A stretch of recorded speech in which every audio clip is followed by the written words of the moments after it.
অপরচুনিটির জন্য ওয়েট করব। যদি ইনশাল্লাহ অপরচুনিটি আসে আমি চেষ্টা করব ইনশাল্লাহ নিজের বেস্টটা এখানে দেওয়ার। কালকের ইনিংসটা আসলে চেষ্টা করছি, রান কম ছিল তো যত তাড়াতাড়ি শেষ করা যায়। আমাদের একটা রান রেটের ব্যাপার আছে, যেহেতু আমরা চ্যাম্পিয়ন রেসে আছি। সো মাথায় ওইটা ছিল যে আর্লি খেলাটা শেষ করতে হবে, রান রেটের একটা হিসাব। আর আরেকটা কি জানি বলছিলেন, এই ধরনের ইনিংস খেললে ন্যাশনাল অথবা জাতীয় দলের জন্য কনফিডেন্স বিল্ড আপ হয়। অবশ্যই এটা হয়, কিন্তু এটা ফরম্যাট ছিল ওয়ান ডে, বাট ওইটা T20টা ছিল ডিফারেন্ট। সো অবশ্যই এই ধরনের ইনিংস খেলতে অবশ্যই কনফিডেন্স বিল্ড আপ। এবং আগের দিন আপনি একটা ভালো ইনিংস খেললেন, কালকে তানজিদ হাসান তামিম একটা সেঞ্চুরি করলো। আসলে আপনারা 19 থেকে উঠেছিলেন, তাহিদ থেকে শুরু করে সবাই আসলে ফেয়ারলেস ক্রিকেটটাই খেলেন। আসলে আপনার এই কনফিডেন্স বিল্ড আপ থেকে ওই 19 থেকেই হয়েছে, মানে আগে থেকে একসাথে? অবশ্যই আমরা একসাথে একটা ট্রফি জিতছি, সো আমাদের তখন থেকে একটা ইয়ে ছিল। সো এখন সবাই এক একজন এক এক টিম থেকে খেলতেছি, সো সবাই যার যার ন্যাচারাল খেলাটাই খেলতেছে আমি মনে করি। লাস্ট টাইম আপনি চ্যাম্পিয়ন্স ট্রফি জিতেছিলেন পাকিস্তানে, বাংলাদেশে T20 সিরিজ। আসলে এই যে ফেয়ারলেস ক্রিকেট, এটা কি আসলে ওই সিরিজে হেল্প করবে কিনা এবং ওই সিরিজের প্রিপারেশনও কিনা? কোন সিরিজে? পাকিস্তান সিরিজ।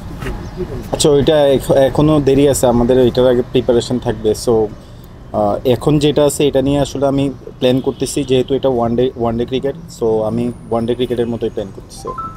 ইমন, যদি একটু বলতে যে আপনার নিজের ব্যাটিংটা নিয়ে, জাতীয় দলে দেখা গেছে যে আপনি ওপেনিংয়ে খুব ফাস্ট খেলার চেষ্টা করেন, আবাহনীতেও দেখা গেছে চেষ্টা করছেন যে খুব ফাস্ট খেলার। এটাই কি আসলে আপনার ব্যাটিং প্ল্যানিং কিনা? ফার্স্ট খেলার এরকম প্ল্যানিং থাকে না আসলে। আমি আসলে সিচুয়েশন অনুযায়ী খেলি, চেষ্টা করতেছি আসলে যেদিন যেটা ডিমান্ড করতেছে ওইভাবেই খেলতেছে। আমার প্রতিদিন এরকম, কালকে যেরকম স্ট্রাইক রেট ছিল প্রতিদিন এমন থাকে না। আমার ম্যাক্সিমাম 90 থাকে, 95 থাকে, এমন থাকে। সো ফার্স্ট খেলার ওরকম কোনো চিন্তাভাবনা থাকে না, জাস্ট সিচুয়েশন যেরকম ডিমান্ড করে ওইভাবে খেলার চেষ্টা করতেছি। আরেকটা ব্যাপার যে আপনার ন্যাশনাল টিমের শুরুটা কিন্তু একটু ডাউনই ছিল, যে ঠিকভাবে সুযোগ হয়নি, সুযোগটাও পাননি। এখন যেহেতু রেগুলার পাচ্ছেন, এবার একটা BPL পাচ্ছেন, সব মিলিয়ে যে নিজের লক্ষ্যটা কী রাখবেন, যে কীভাবে সিমেন্ট করা যায় নিজেকে? অবশ্যই অপরচুনিটির জন্য ওয়েট করব। যদি ইনশাল্লাহ অপরচুনিটি আসে আমি চেষ্টা করব ইনশাল্লাহ নিজের বেস্টটা এখানে দেওয়ার। যেমন আমরা সৌম্য সরকারকেও দেখেছি বিকেএসপিতে 200 রান ইনিংস খেলতে, আমরা শামীমকেও দেখেছি কুইক রান করতে। আপনিও কুইক রান করার চেষ্টা করেন, কিন্তু আন্তর্জাতিক মঞ্চে আমরা যাই, কী কী পেশার মধ্যে পড়তে হয়? কারণ ওই সময় আমরা কুইক রান করে অভ্যাসটা দেখি না, হয়ে ওঠে না। অবশ্যই ইন্টারন্যাশনাল ক্রিকেটটা একটু ডিফারেন্ট, এখানে একটু টাফ সিচুয়েশন ফেস করতে হয়, ভালো ভালো বলাররা আসে। সো ওইটা একটু থাকেই ওইখানে। সো আমরা চেষ্টা করছি আর কি ওইখানে কীভাবে ডমিনেট করা যায়।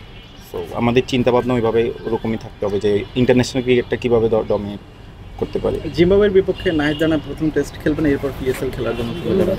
তিনি আসলে মানে আপনারা রেসে আছেন, চ্যাম্পিয়ন হওয়ার রেসে, তার অভাব পূরণের জন্য কোনো নতুন কোনো পেস বলার সংযোজন হবে কিনা?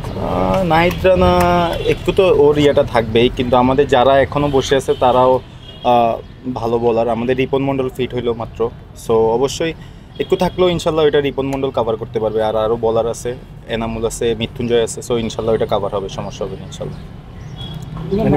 আপনাদের ন্যাশনাল টিমের কথা একটু বলি যে ফিল সিমন্স দায়িত্ব নিয়েছে কদিন আগে, আপনিও তার সাথে কাজ করেছেন। আসলে সিমন্সকে আসলে কেমন লাগলো বা কথাবার্তা হয়েছে আপনার সাথে? পাকিস্তান একসাথে ছিলেন, ভালো লাগতেছে, ও ভালো কোচ।